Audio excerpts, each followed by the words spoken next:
He ended a 10-year war with a wooden horse. Getting home took 10 more. For 10 years, the greatest army in the world broke against the walls of Troy and could not take them. Then one morning, the Greeks were simply gone. On the shore stood only a horse of timber, vast, silent, and strange. The Trojans dragged the wonder through their gates in triumph. That night, as the city slept, a hatch opened in its belly. Armed men climbed down on ropes, and a 10-year war was over before dawn. The horse was the mind of one man, Odysseus of Ithaca, called the most cunning alive. All the kings and armies of Greece had failed. One trick finished it in a night.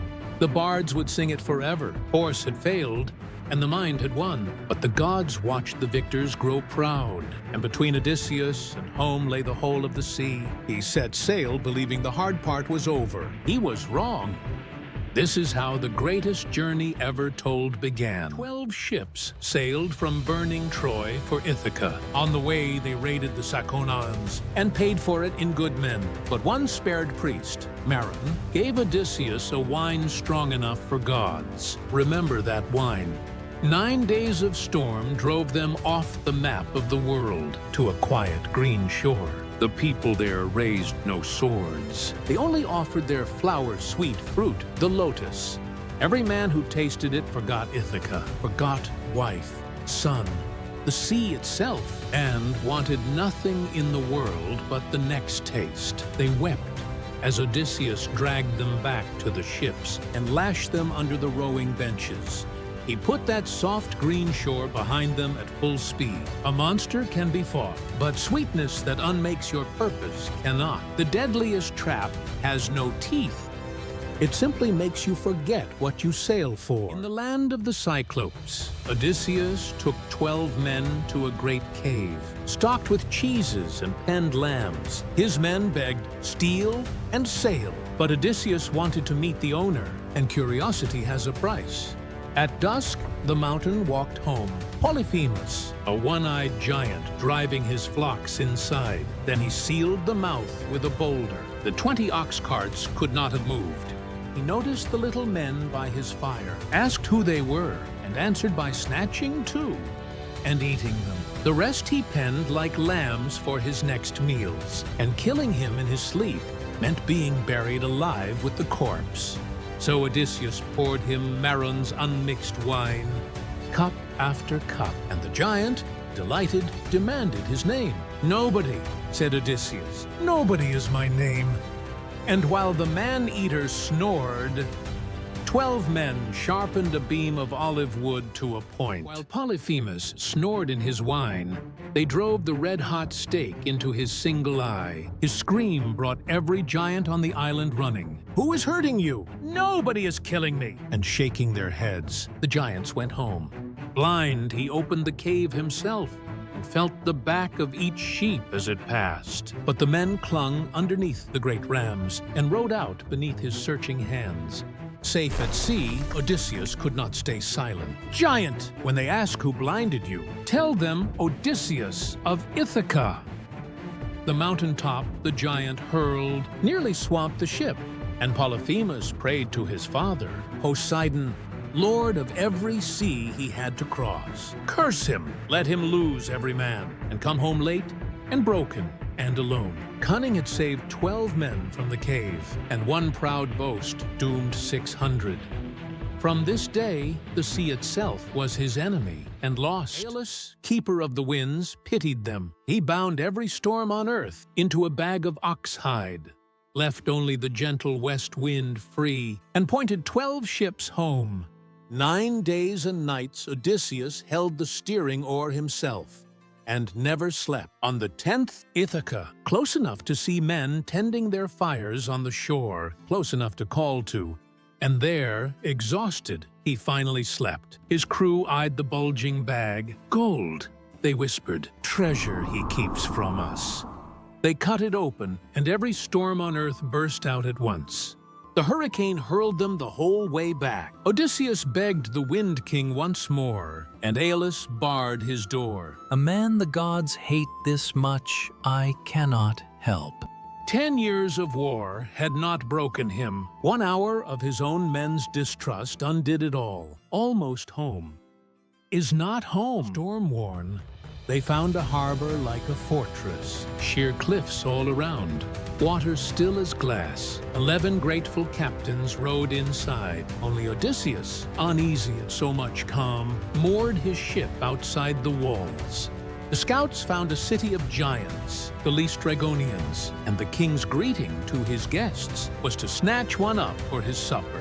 Then the giants lined their cliffs and the boulders came down, shattering the trapped fleet like eggshells. From 11 ships in that ring of stone, not one oar escaped. Odysseus's lone ship cut its cable and ran. 12 ships had sailed from Troy. One remained. The fleet that survived a 10-year war died in a single hour in a harbor that looked like safety. One ship, heavy with grief, reached the Isle of Aiaia. Deep in the woods, smoke rose from a marble hall, where a sweet voice sang at a loom. Wolves and mountain lions fawned on the scouts like old dogs. That alone should have warned them. The singer was Circe, a goddess and a witch. She fed the men a feast laced with her drugs. She touched them with her wand and penned them, squealing with her swine. One man hung back and ran to warn Odysseus. Odysseus went up alone. On the path, the god Hermes stopped him and pulled a herb from the earth. Blackroot, milk-white flower, moly. Her drugs will fail against it, and when her wand falls useless, make the goddess swear to do no more harm. It happened exactly so, drugs, wand, and all. At sword point the witch swore the oath and kept it. The swine wept as men again. Her island was kind. A whole year slipped by before his own crew woke him. "Captain, it is time we remembered Ithaca." Comfort had nearly done what the Lotus could not, and Circe told him the only road home ran through the land of the dead. Circe had sent him to the one place that could show him the way home, the land of the dead, at the rim of the world, where the sun never comes. Odysseus did just as the witch had taught him. He dug a pit and poured his offerings to the dead, milk, honey, and sweet wine, then filled it with dark sacrificial blood to call the spirits up from below. And the dead came drifting, gray and thirsty, brides and old men, soldiers still in their wounds, more of them than any living man had ever seen. He held the crowding dead back with his sword, and let only the blind seer Tiresias drink. Then the seer spoke true. "Poseidon hates you, yet you may still come home. But touch the cattle of the sun, and you will arrive alone, late, on a stranger's ship, to a house full of enemies." Then came a shade he never expected. His mother. She had been alive when he sailed. "What killed you, mother?" "Grief, my child, waiting for you." 3 times he reached to hold her. 3 times she poured through his arms like mist. Agamemnon, king of kings, came, murdered on his homecoming night by his own wife. "Come home in secret, Odysseus, and trust no one." Then Achilles, greatest of all warriors, dead in his glory, a king among these shades. His verdict on it all: "I would rather serve a poor farmer alive than be king of all the dead." And giant Ajax, still unforgiving over dead Achilles' armor, lost to Odysseus' words in life, turned his back on him and said nothing at all. He glimpsed the famous damned, Tantalus starving under hanging fruit, Sisyphus shouldering his stone forever. Last came the shade of great Heracles, who knew him at a glance for what he was, another man of labors. Odysseus turned back toward the living, carrying what only the dead can give. They had taught him what life is worth, and the way to keep his. Circe had warned him of the Sirens, singers in a flowering meadow heaped with the bones of men. No sailor hears them and sails on. But Odysseus, being Odysseus, had to be the first. He sealed his crew's ears with soft wax and had himself lashed upright to the mast. "Whatever I say while they sing, however I beg or threaten, bind me tighter. The song came sweet over still water. Come, famous Odysseus, we know all that happens on the earth. Come to us and know everything. He screamed at his men to release him, and his deaf crew rowed on and added ropes. The meadow fell astern, and the song died. He alone had heard the sirens and lived, not because he was strong enough to resist, but because he knew in advance he wouldn't be. Know your weakness and bind it before it starts singing. Circe had shown him 2 roads home. One ran through the wandering rocks, where the sea splinters every ship that dares it, and not even doves fly through. The other was this strait, the only way left. 2 horrors guarded it. On one side, Charybdis, a whirlpool that swallowed whole ships and spat back splinters. On the other, a black cave in the cliff, and in it Scylla, 6 necks, 6 heads, and no mercy in any of them. Circe had taught him the arithmetic no captain wants. Hug Scylla's cliff and lose 6 men, no more. Risk the whirlpool and perhaps lose everyone. He chose the cliff and told his crew nothing.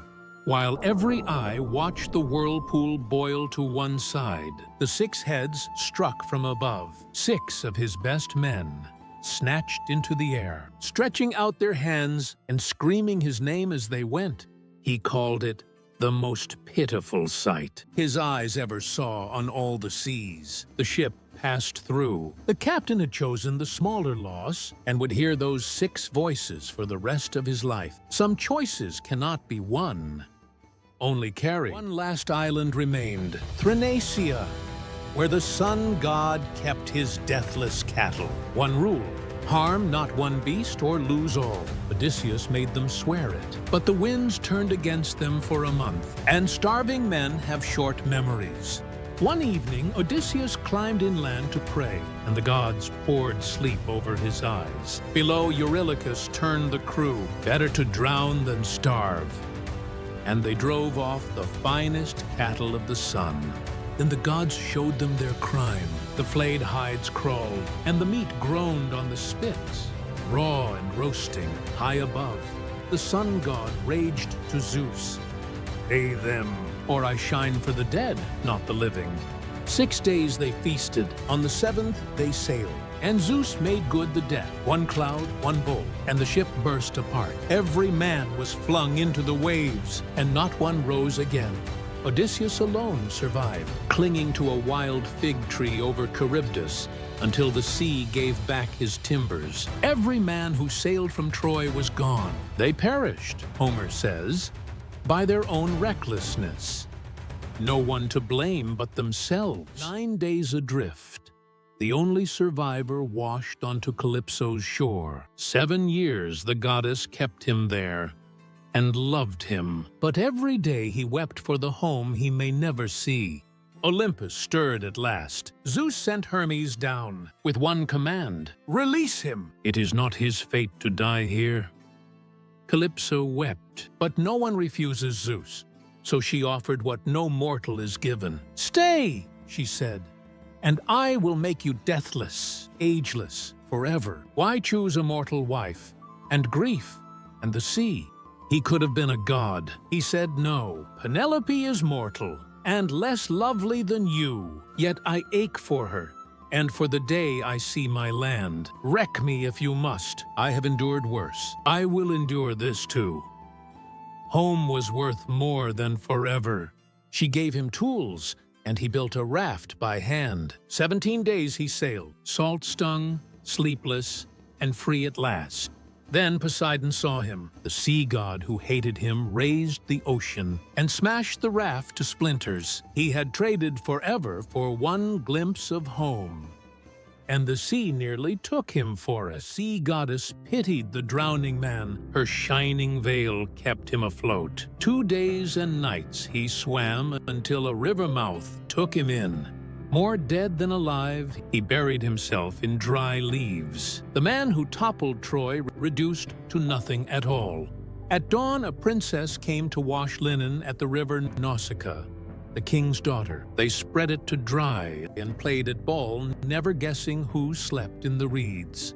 Then a ragged shape rose from the bushes. Every maid fled, but the princess stood her ground. She did not run. She gave him clothes and food and the road to her father's halls. In the great hall he was an honored guest with no name. A blind bard sang of Troy, the wooden horse, the men who took the city. And the stranger drew his cloak over his face and wept. The king saw the tears and asked, "Who are you?" He stood. "I am Odysseus, son of Laertes, known to all men for my cunning.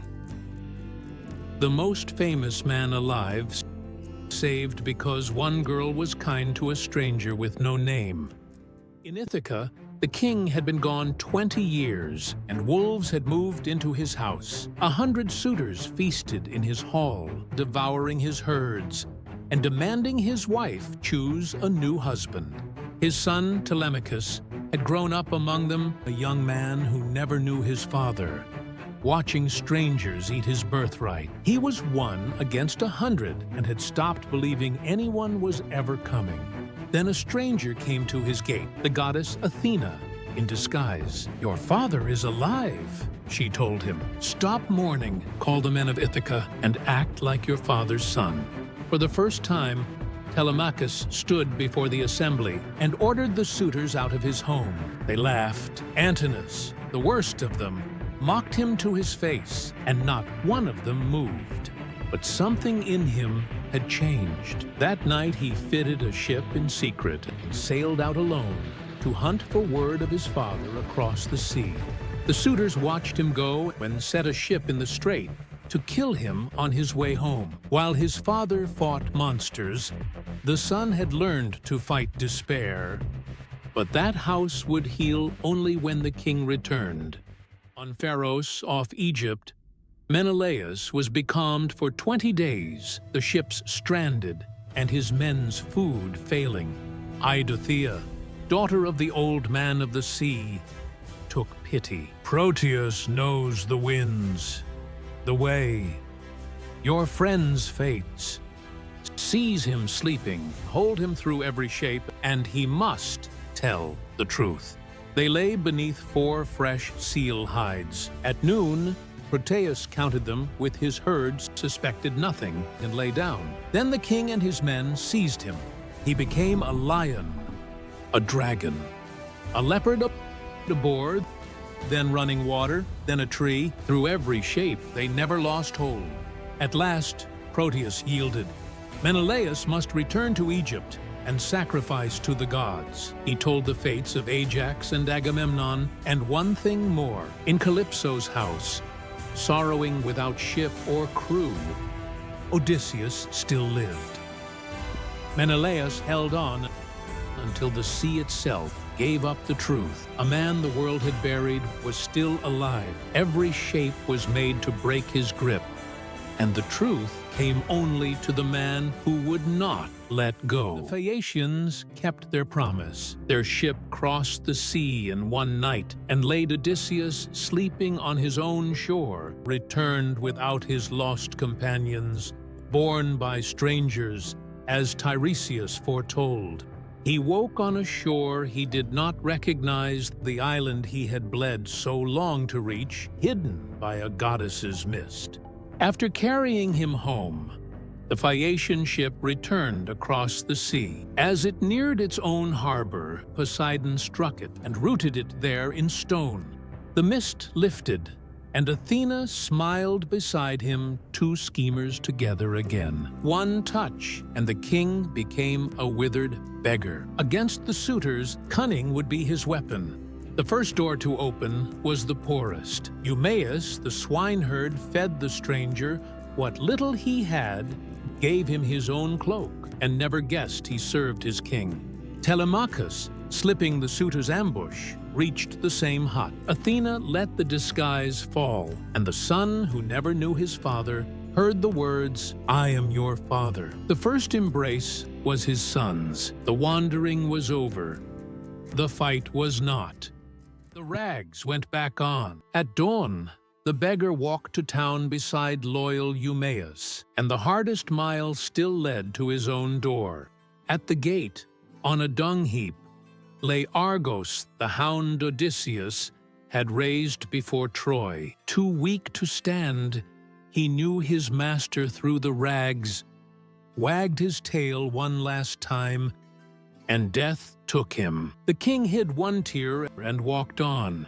At his own hearth, the king begged crusts from men eating his house to the bones. Antinous answered the beggar's palm with a hurled footstool. The hall laughed. Odysseus took the blow and stood like bedrock, and said nothing. Not yet.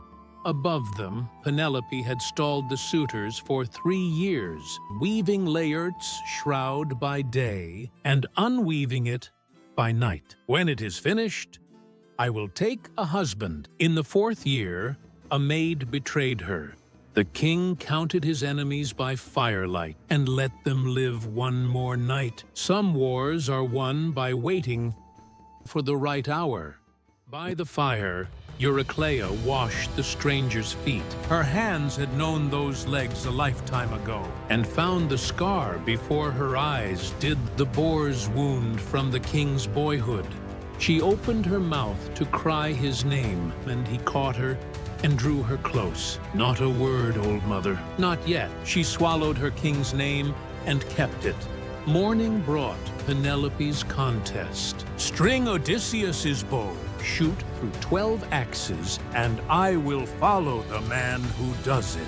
The suitors strained at the bow, then warmed and greased it. But no one could string it. Only Antinous remained, and he postponed the trial for Apollo's feast. Then the beggar asked to try. The suitors protested, but Penelope said he must be allowed. After she went upstairs, Telemachus ordered Eumaeus, "Give him the bow!" And the beggar took the bow like a bard takes a lyre, and strung it without rising from his stool. He plucked the string, and it sang like a swallow. The suitors were dismayed. One arrow clean through all 12 axes. The weapons had already been carried from the hall. While the suitors laughed, Philoetius tied the courtyard gates fast with a ship's cable. Antinous never saw it. The stool thrower, the ambush plotter, died first, mid-drink. The others looked to the walls and found neither shield nor spear. Then the rags fell away, and the beggar had a name. "Dogs, you ate my house. You courted my wife while I still lived. You thought I would never come home." Odysseus, king of Ithaca, stood between 100 guilty men and the only door. Telemachus fought at his father's side. When the suitors rallied, Athena held the aegis above them from the rafters, and the fighting ended. Telemachus saved 2 men, the bard, who had sung by force, and Medon, who had been kind to him as a child. Odysseus spared them and forbade any triumph over the dead. Their own deeds had brought their doom. The old nurse ran upstairs. "He is home." The beggar was the king. Penelope answered that Odysseus was dead, and some god had struck the suitors. She came down and sat opposite him in silence, sometimes recognizing his face, then doubting the poor clothes. After he had bathed and returned, she set her test. At last Penelope spoke mildly. "Make up his bed and carry it from our chamber." A courtesy, hiding a secret. The king flared. "Carry it? I built that bed around a rooted olive trunk and made the trunk its post. No man could move it without cutting the roots." Penelope's knees gave way. Only her husband could answer that. She ran to him and did not let go. They talked until dawn, trading 20 years back. In the morning, his old father wept over him, and Athena sealed peace across Ithaca. So the wanderer came back to wife, son, and father, to the bed rooted in Ithacan earth. After 20 years, Odysseus was home.